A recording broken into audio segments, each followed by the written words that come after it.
Merhabalar arkadaşlar. Gördüğünüz bu çantayı sizlere bu videomda hazırladım. Bol işlemeli bir çanta oldu. Güzel bir çanta oldu arkadaşlar. Arkası cepli ve içinde de aynı şekilde bir cebimiz daha var. Abone olmayı, bildirimleri açmayı, beğenmeyi ve yorum yapmayı unutmayın arkadaşlar. Teşekkür ederim izleyeceğiniz için.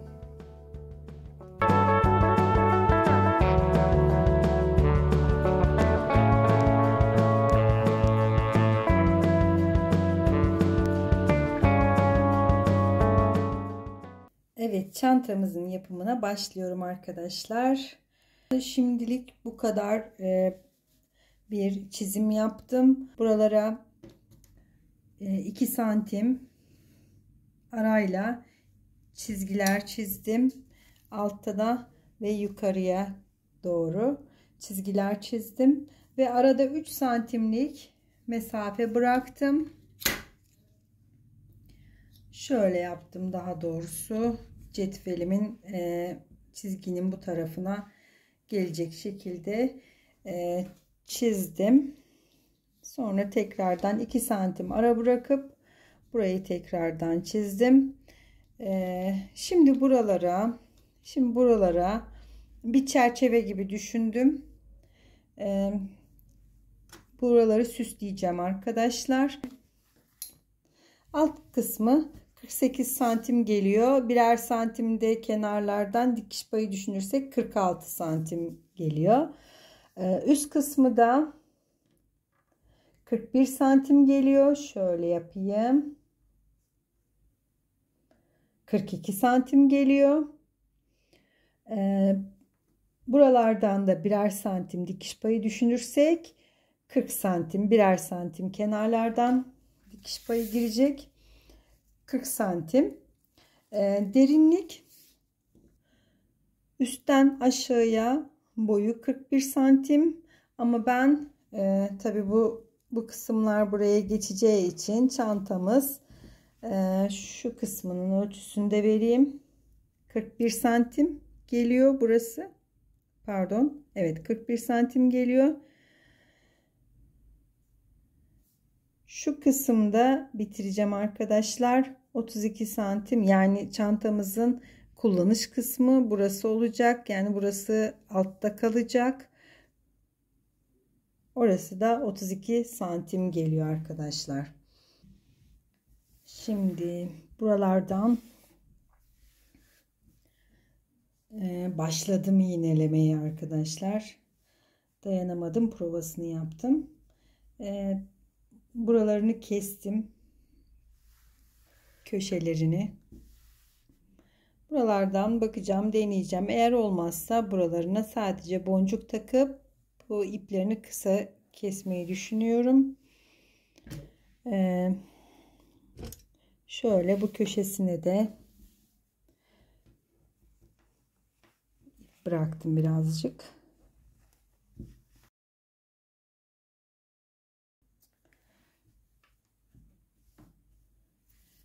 Şimdi diğer tarafa farklı bir renk gidelim arkadaşlar.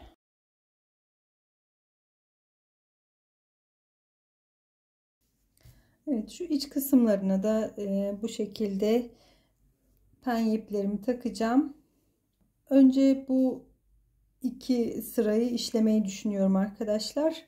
Ondan sonra o 2 sırayının iğnelemesini yapıp orayı da işleyeceğim. Aynı şekilde önce bu kısımlarının pen iplerini tutturacağım. Yani pen iplerini üstünden işlemelerini yapacağım. Her zaman yaptığım gibi yapacağım.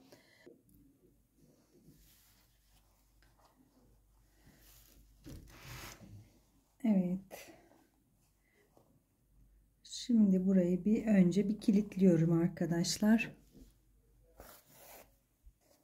Yani bir iki kez böyle üst üste gideceğim. Şunu çıkarmam gerekecek. Yoksa sürekli takılacak.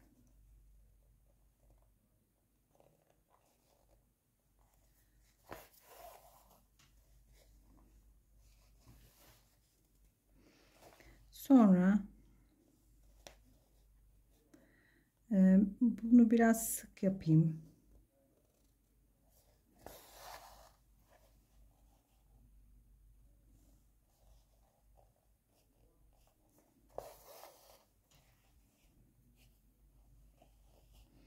Belki tekrardan gitmeme gerek kalmayabilir.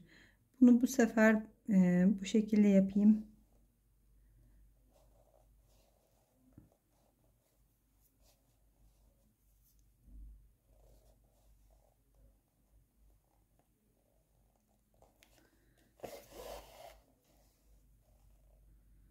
Biraz aşağı doğru yapıp bakın. İğneyi biraz bunun direkt mesafesi buraya denk geliyor, görüyorsunuz. Bunu biraz aşağı doğru batıp direkt karşıya çıkıyorum.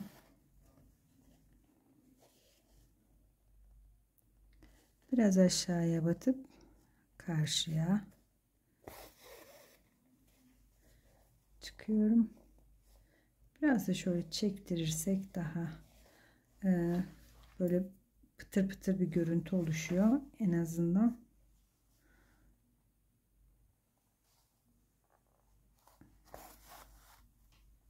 Ben de o görüntüyü seviyorum.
Gördüğünüz gibi bunu böyle aşağıya kadar devam edeceğim şimdi.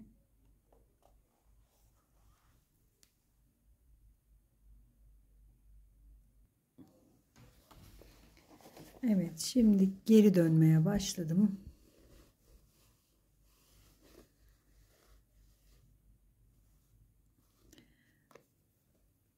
Şimdi bir üstteki şu çizginin üstündeki çizginin köşesine batıp sonra o çizginin ucuna batıyorum ki ipimiz oraya yürüsün. Gördüğünüz gibi bir üsttekinin köşesine batıp buraya battığımızda, bilenler için değil ama bilmeyenler için anlatıyorum arkadaşlar. Bunları anlatmak önemli.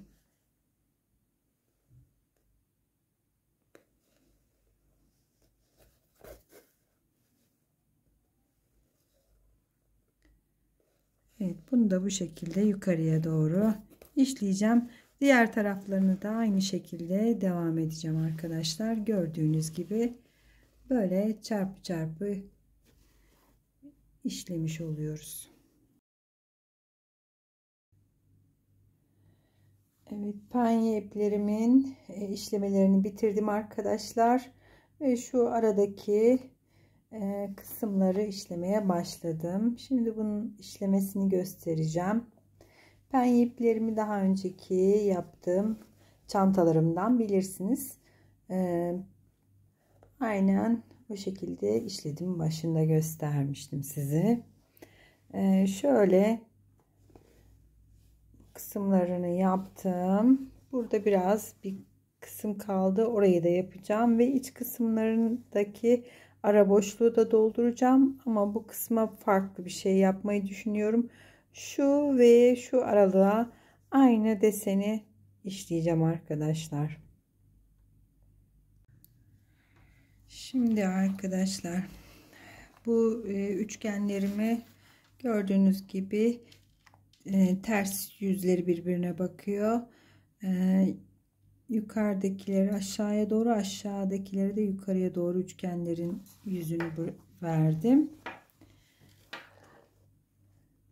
Şöyle göz kararı mesafe bıraktım. Yani 2 santim 3 santim kadar aralık bırakacağım. Şöyle şurası yeterlidir.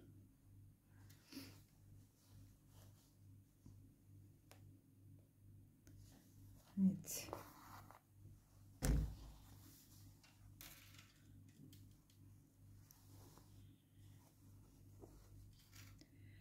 Daha önce yapmıştık diğer çantalarımda bu üçgenlerden sizinle. Bu üçgenleri seviyorum, kullanmayı seviyorum ve çantadaki duruşlarını da çok beğeniyorum. O yüzden sık sık kullanıyorum arkadaşlar.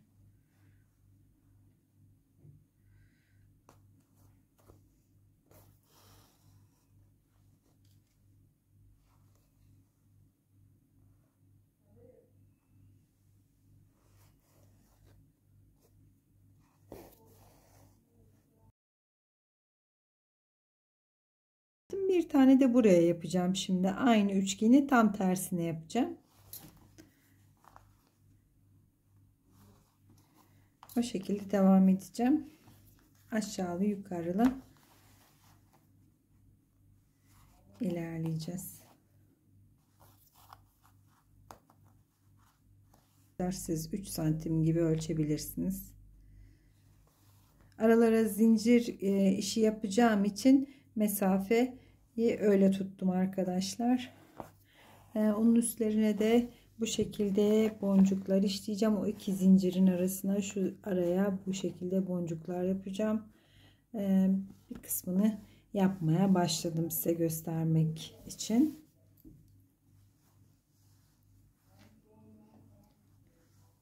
Şöyle buradan batıyorum. Ayarlıyoruz. Şöyle 1 santim aralık yeterli.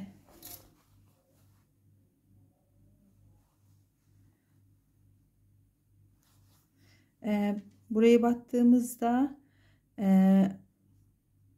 batıyoruz ve buradan çıkıyoruz. Çıktığımızda tekrar hemen tepesine batacağız. Farklı bir yere batarsak üçgenimiz düzgün olmaz arkadaşlar. Şimdi buradan çıktım. Şimdi bunun şu üçgeni aşağıya doğru ineceğiz şimdi. Şimdi iç kısma batıyorum. Bu üçgenin iç kısmına batacağım.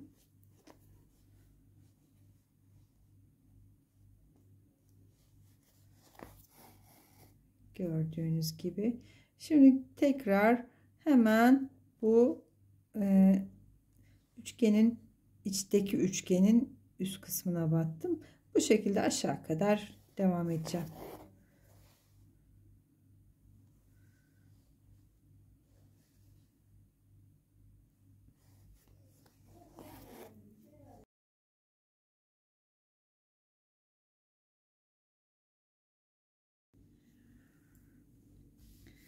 Evet, gördüğünüz gibi işleme kısımlarını biraz yapmaya başladım arkadaşlar. Yaptıkça size küçük bir kısmını anlatarak göstereceğim. Şimdi şu şekilleri yapalım arkadaşlar. Şu aradaki, şu ara kısımdaki, şu büyük kısımdaki şekilleri beraberce yapalım. O zaten kolay, basit. Burası da basit ama biraz karışık gibi duruyor. Çünkü renkler birbirine karışık olduğu için sanki farklı bir desen varmış gibi, yani ağır bir desen varmış gibi duruyor ama değil. Şimdi burayı turuncudan şu merdiven şeklini yapacağım buraya. Buraya doğru çizmedim. İsterseniz çizerek de yapabilirsiniz bunları. Ben çizmedim. Şöyle ipinizi direkt böyle tutarsanız kendinize doğru Bu şekilde düz ilerleyebilirsiniz arkadaşlar. Şöyle yapıyorum. İpin hizasından gidiyorum.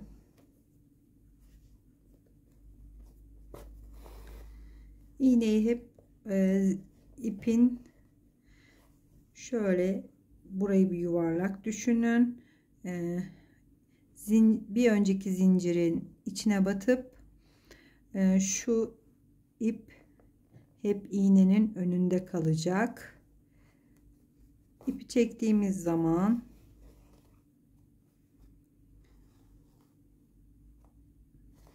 böyle zincir şeklini oluşturuyoruz arkadaşlar. Kolay, basit bir şekil.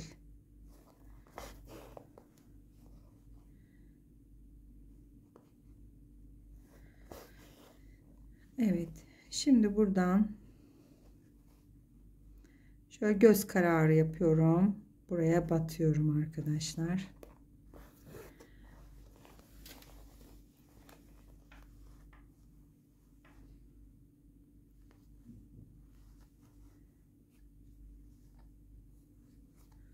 Buraya 2 tane zincir yapacağım.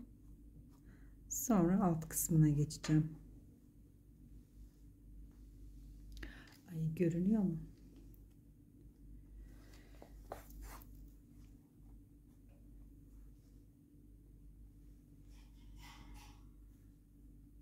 Şuradan şu zincirin üstüne de bir tane yapayım.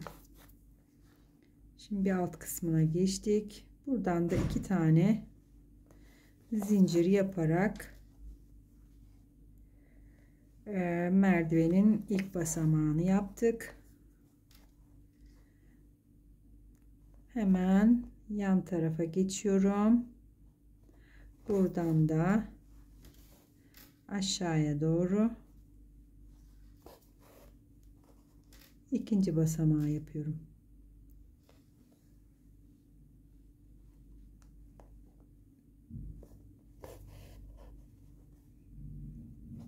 Hemen şu zincirin alt kısmına geçiyorum. 1 2. Bu şekil, bu kadar arkadaşlar.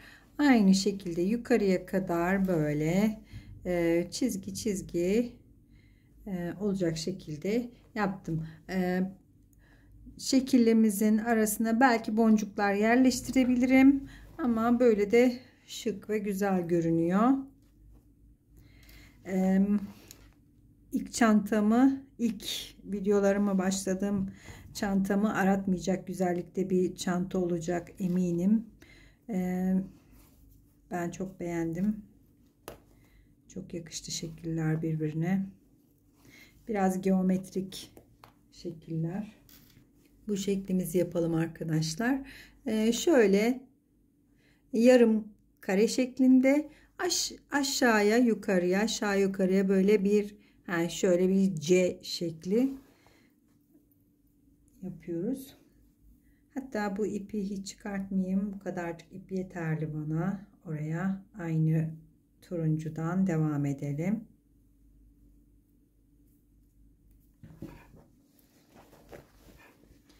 Şimdi şuradan şu karenin ortasından, bakın, birbirinin ortasına gelecek şekilde, yani şöyle düşünün, şöyle, sonrasında buradan bu şekilde, sonra böyle, yani böyle gidiyor arkadaşlar.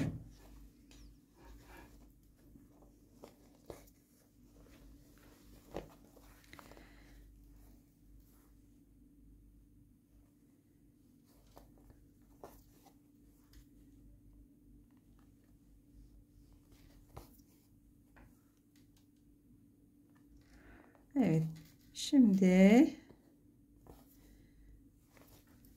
burada şöyle yapıyorum. Bu, yani şurasının kare görünmesi için şu kenardan hemen içeriye batıyorum. Bunu bir çekiyorum önce.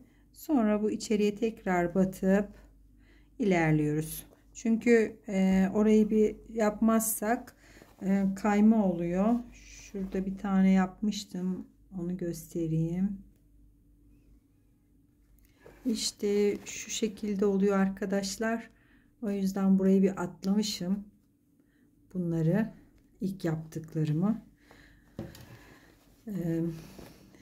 O yüzden böyle kare şekli olması için bu şekilde yapıyorum. Siz de bu şekilde devam edersiniz.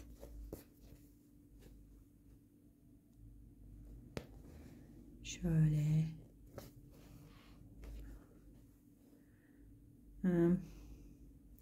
Şimdi buradan aşağıya tekrar aynı işlemi yapıyorum arkadaşlar. Köşemi yapmaya başlıyorum. Buraya böyle iğneyi karşılıklı batırarak bir çiçek elde ettim. Tomurcuklar yaptım üst kısımlarına da arkadaşlar. Önce şu çift sıra zincir işini işledim. Burada 2 tane çift sıra zincir işi var arkadaşlar. 2 sıra işledim bunu. Şöyle düşünebilirsiniz. Şunun gibi mesela 1 2 sıra işledim. Ardından yine karşılıklı iğneleri batırarak çapraz bir çiçek elde ettim. Yine yani şunun küçük halini şuraya 3 sıra işledim. Buraya da bu şekilde karşılıklı zincirleri bu şekilde gelip geliyorum. Şimdi şurada 2-3 tane bakla kaldı. Onları da işledikten sonra şöyle gideceğim. Size anlattığım gibi bazen böyle çiziyorum ama çizim gidebiliyor, kaybolabiliyor. O yüzden burayı böyle yeniden kendim şu aradaki mesafeyi baz alarak kendim devam edeceğim bu şekilde. Şimdi şunu yapalım. Buraya yeniden bir ip takıp şu çizgileri yapacağım. Böyle yan yarım ay şeklinde.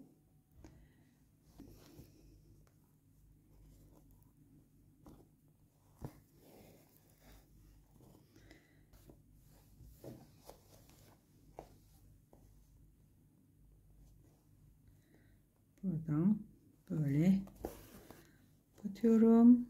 Tek bir bakla. Sonra dibine batıp bu tarafa geçiyorum. Buradan bu şekilde tek bir bakla. Şimdi aralara değişik değişik şekiller yapacağım. Buradan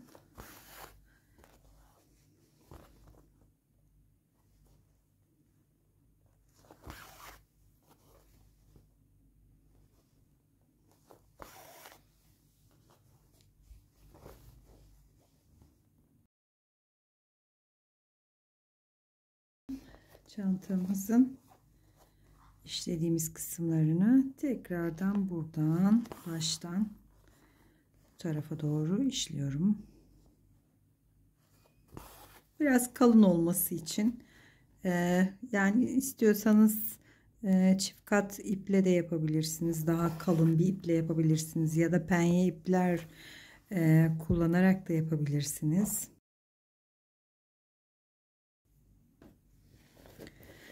Evet, buraya şöyle kutucuklar yapayım istedim. Şunu böyle kare bir şekilde ipi dolaştırarak şöyle çizeyim de.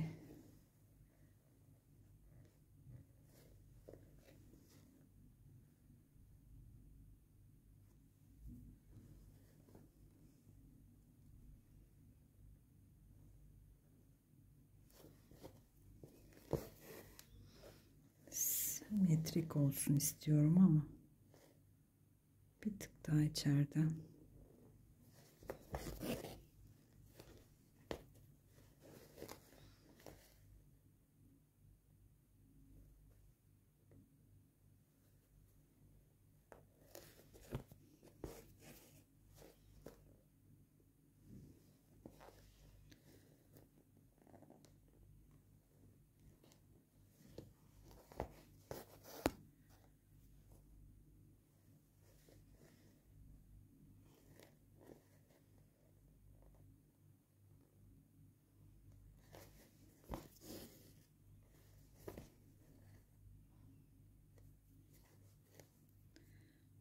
Köşelerden aynen bu şekilde tekrar içine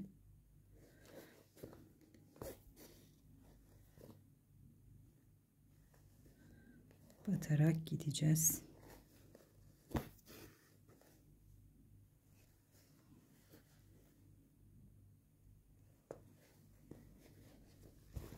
Yani içini dolduracağım. Ama simetrik olacak. Tekrar yani gördüğünüz gibi şu köşe çizgileri oluşsun istiyorum.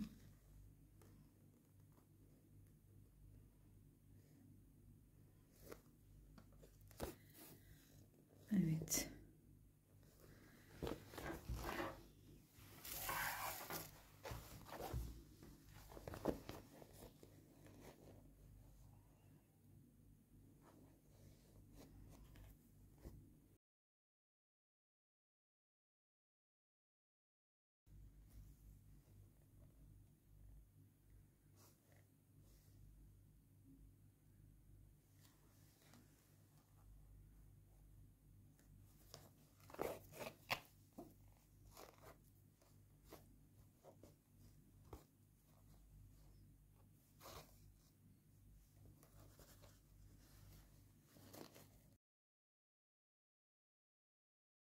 Böyle yaptım. Şimdi bu çizgileri şu sonuna kadar tamamlayayım. Şöyle çizgileri aralarına neler yapacağımı sonra kararlaştırayım. Ben böyle ara ara size tekrar çekimleri yapacağım. Evet, biraz şekil almaya başladı arkadaşlar. Şimdi burada yaptığım işlemi biraz anlatayım. Ondan sonra size şurada göstereceğim. Çizgi çizgi önce işledim. Yani şu şekilde. Sonra bir iki araya tomurcuklar işledim. Arada bir boşluk bıraktım. İki araya tekrar tomurcuk. Bu boşluklara boncuklar dikmeyi düşünüyorum arkadaşlar. Şimdi buraya ve buraya tomurcuklar işleyeceğim. Sonra buraya da bir çizgi şimdi size işleyerek göstereceğim ve tomurcukları yapacağım burada. Burada da şöyle yarım üçgen yaptım. Bunu tamamlayacağım şimdi sizinle. Sonra buradaki çizgiyi ve tomurcuklarını yapayım. Ne yapmışım? Bir bakayım. Akşam yapmaya başladım.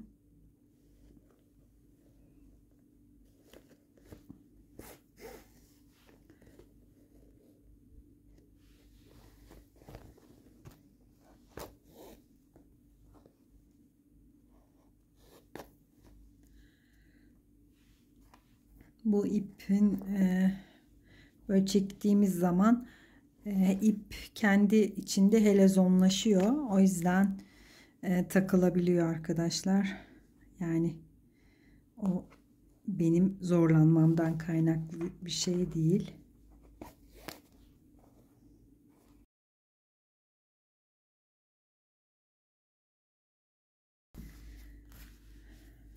Evet. Şimdi bu ipi kullanarak tekrardan buraya tomurcuklarını da yapayım. Mesela şurada bir aralık bırakacağım. Şimdi buraya bir tane tomurcuk yapayım. Bir sıra bu renkten.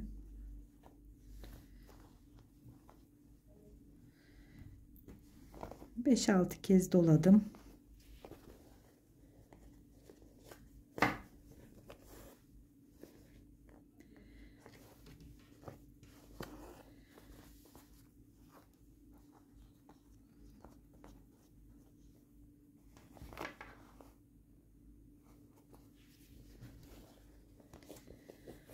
Tekrar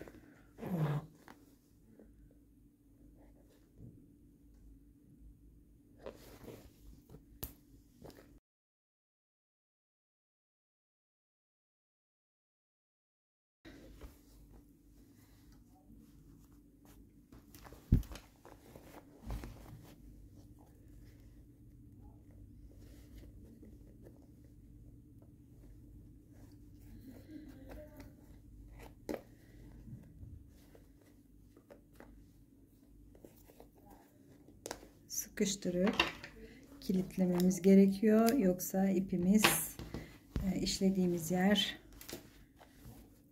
sonra ipler açılabilir yani. O yüzden sıkıştırmak gerekiyor arkadaşlar.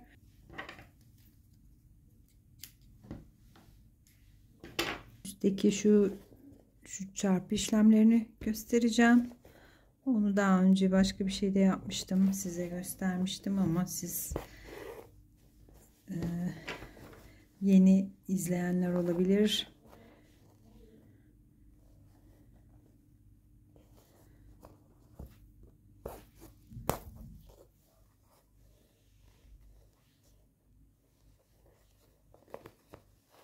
Tekrar geri batıyorum.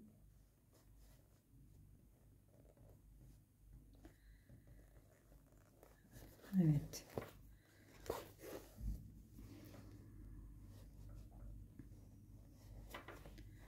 Bu kısmını, ortadakini biraz uzun yapıyorum.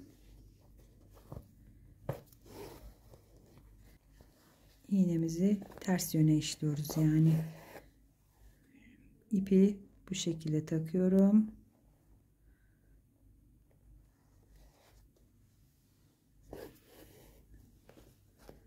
Şöyle yapayım, yaklaştırayım kameraya.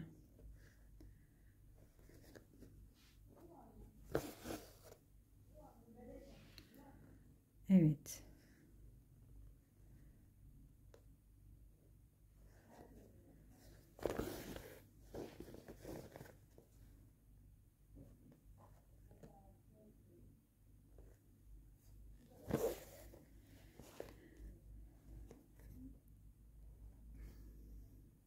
Bunu şöyle kırayım. Evet, beyaz ipimi de taktım. Şimdi bunu işledik. Şu aradaki boşluklarım var arkadaşlar, gördüğünüz gibi. Bu boşlukları, burayı şimdi işleyeceğim. Yine aynı şekilde bu sefer de bu boşluklardan aynı işlemi yaparak iki renkli bir çizgi oluşturacağım. Buraya bu çizgilerden yapmadım. Bir farklılık olsun istedim arada.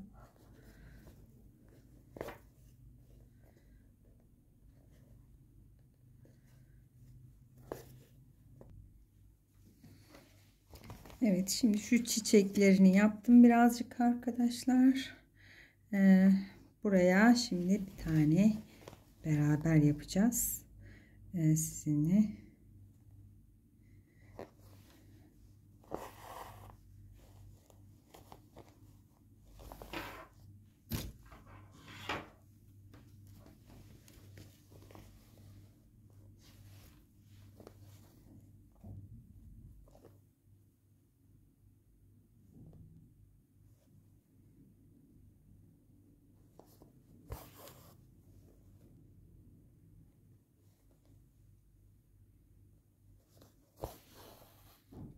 Papatyalı çanta yapmıştım size. Videolarımda var. Oradaki papatyalardan yapıyorum arkadaşlar. Onların tarzında.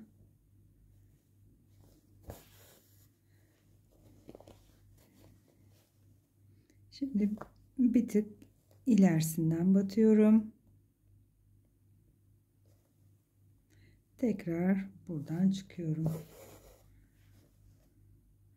Biraz yapraklarını ovalsi, yani şuradaki yaprakların uzunluk kısalı olmasını istiyorum. Üst kısımlarının.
ortasında bir yuvarlak oluşturuyoruz arkadaşlar. Oraya bir tane boncuk yapacağım ya da şöyle tomurcuklar yapacağım. Yani tomurcuk yapamazsanız, üşenirseniz boncuk da dikebilirsiniz. Çünkü tomurcuk yapmak bayağı bir zaman alıyor.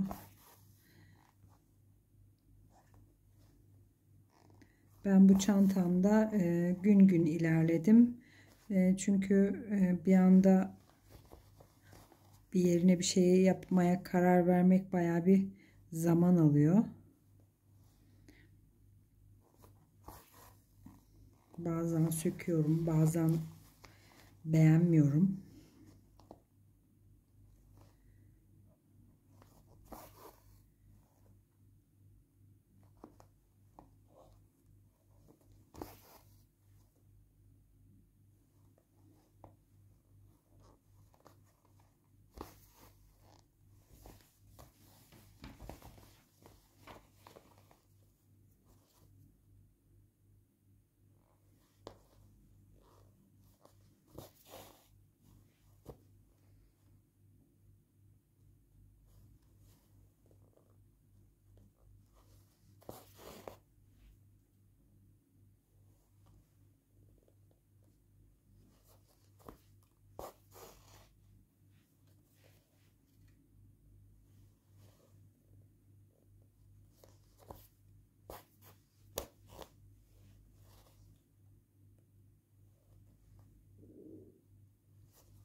İşte bu kadar arkadaşlar.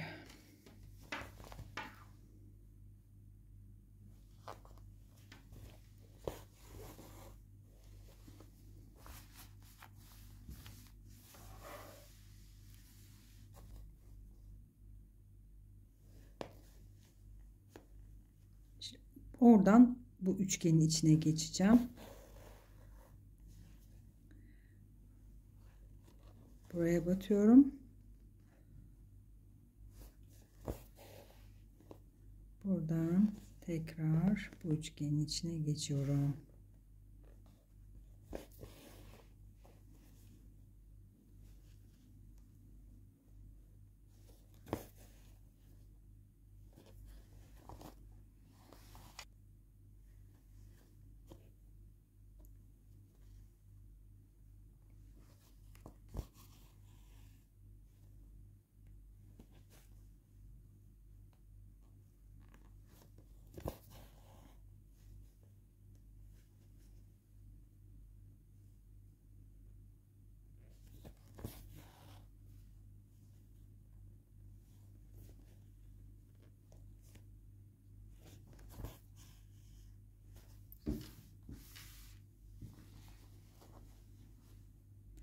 Şimdi bu direklerimizi yapalım.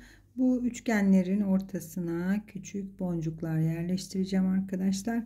Biraz böyle boncuklu falan, işlemesi bol boncuklu bir çanta olacak.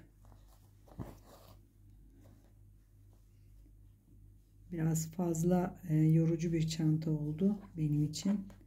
Çünkü bir örnek bir şey olmadığı için bayağı bir düşünmek gerekiyor. Güzel bir şey ortaya çıksın istiyorum.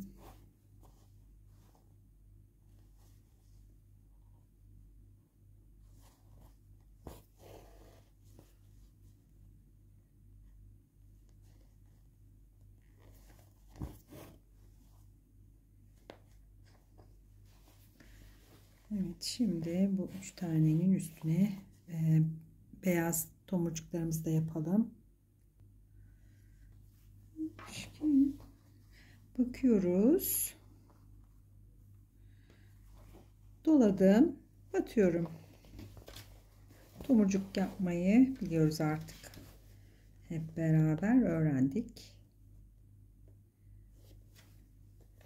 Bu şekilde.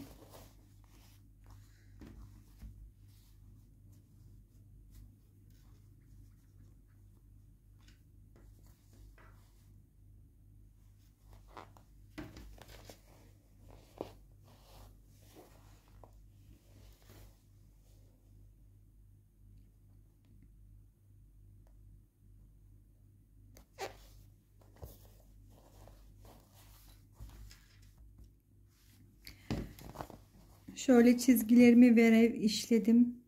Zincir şeklinde arkadaşlar. Şimdi asıl burası önemli olan, bu çizgiden, bu uçlardan aşağıdaki bir sonraki çizginin ucuna, buradan bir sonraki, arada bir tane atlayarak bir sonraki, yani defter süsü gibi şöyle birbirine geçmiş çarpılar oluşturuyoruz. Onu çarpı çarpı da işleyebilirsiniz ama böyle daha kolay oldu benim için.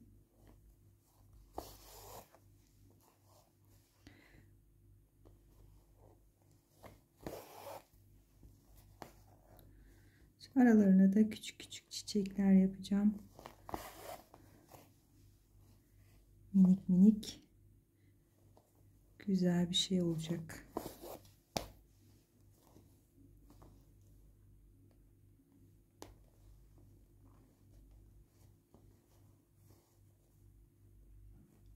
Altında iplikler bayağı bir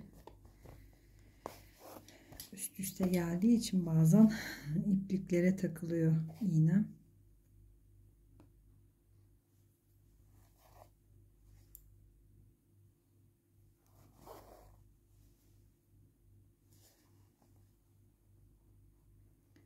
Şimdi bu yukarıdan aşağıya gidiyorum. Direkt yukarıya battım o yüzden.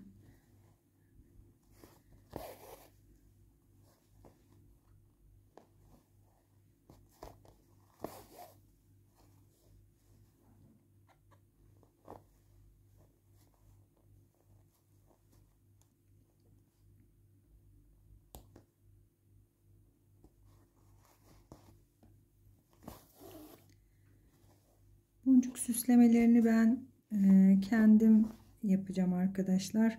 Yani siz eğer böyle bu çantadan işlerseniz istediğiniz yere boncukları yerleştirebilirsiniz.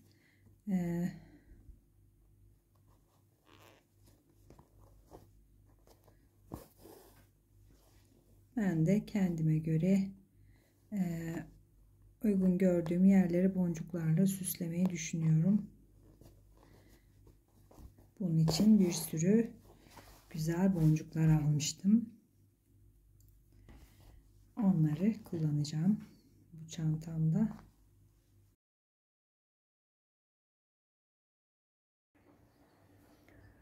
Evet, çantamızın son haline geliyoruz arkadaşlar.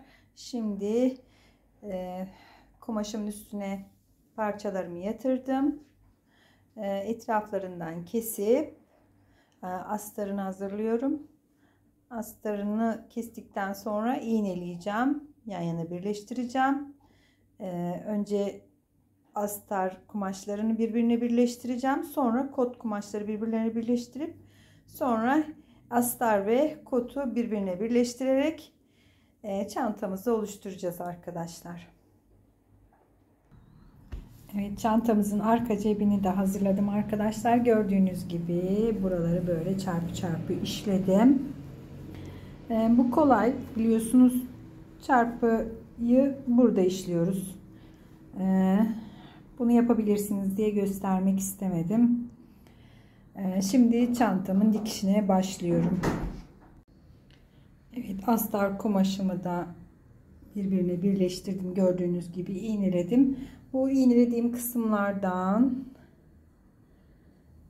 bu şekilde dikeceğim ve köşelerini çevireceğim arkadaşlar. İki köşesini çevireceğim.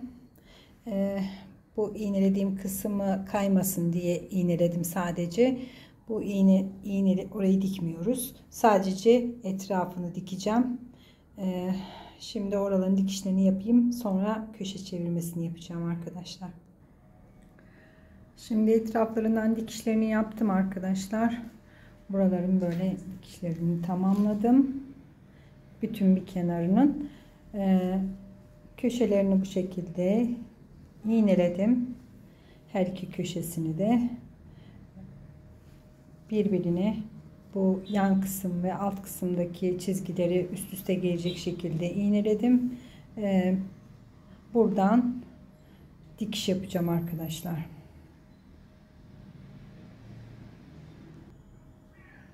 Gördüğünüz gibi dikişini yaptım. Şimdi buradan keseceğim. Burada olduğu gibi aynen keseceğim. Bu kısmını da çıkartacağım ve ters çevireceğim arkadaşlar.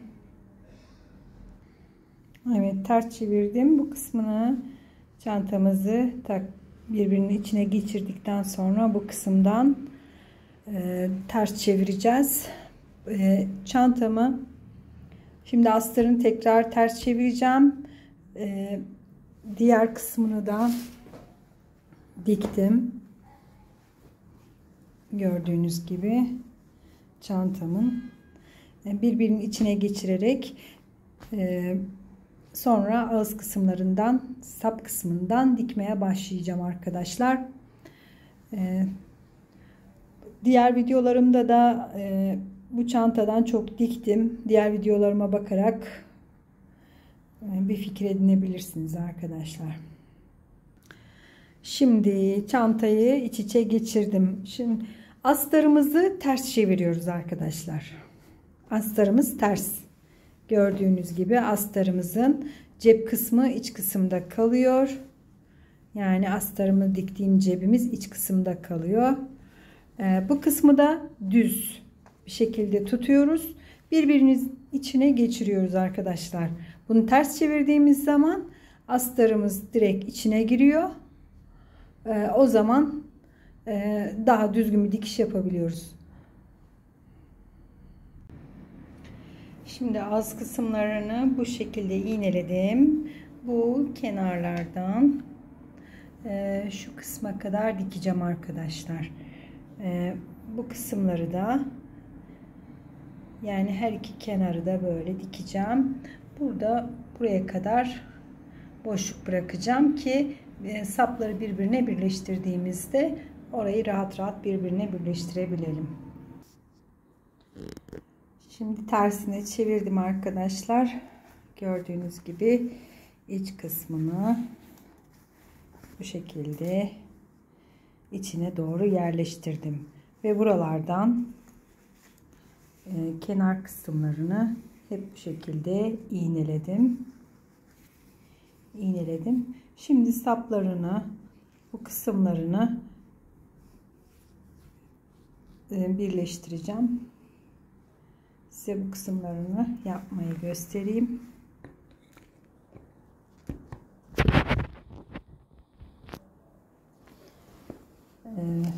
Şöyle yapıyoruz arkadaşlar. Bu kısmı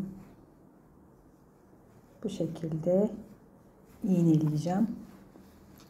Şimdi iğneleyerek göstereyim.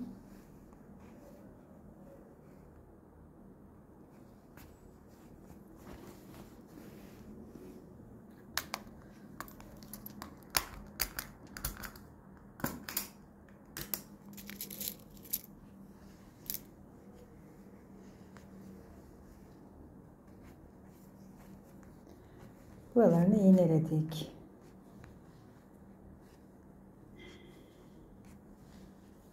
Sonra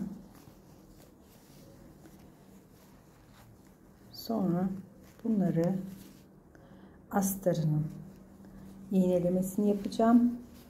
Onu da şu şekilde, bakın şöyle tersine yapıyorum.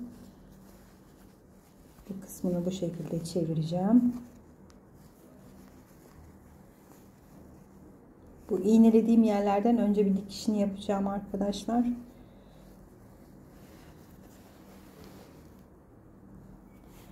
Şöyle göstereyim tekrar. Şöyle burayı şöyle ikiye katlıyorum. Buradan iğneliyorum.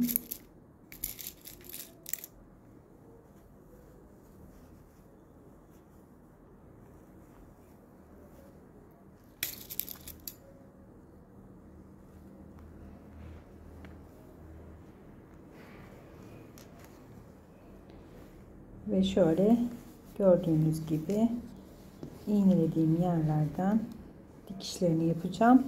Sapının birleştirmesini yapmış olduk arkadaşlar. Bu şekilde buraları da şöyle içine doğru dikerken, tabi burası dikişli olmadığı için, iğne olduğu için katlanmıyor. Burayı katlayacağım içine bu şekilde. Astarını da o şekilde katlayıp buradan düz dikiş yapacağım kenarlardan. Tüm kenarından şöyle bir dikiş gideceğim arkadaşlar. Evet, bir çantanın daha sonuna geldik arkadaşlar. Neler yaptık bu çantada? Kesim yaptım ama kesimini size göstermedim. Diğer videolarımdan izleyebilirsiniz. Çünkü her videomda size kesimini anlatıyorum. Diğer videolarımda bu tarz kesimli olan çantalarımın hepsinde. Neler yaptım? Kestim, hazırladım. Sonra çizimlerini yaptım. Sonra işlemelerine başladım. Önce penye iplerimi işledim. Sonra aralarını tek tek işleyerek devam ettim. Bunların hepsinin çekimlerini size tek tek yaptım. Arkasına ve içine cep diktim. Astarını bu şekilde yaptım arkadaşlar. İç dikişini de yaptım. Bu şekilde hazırladım size. İzlediğiniz için hepinize teşekkür ediyorum.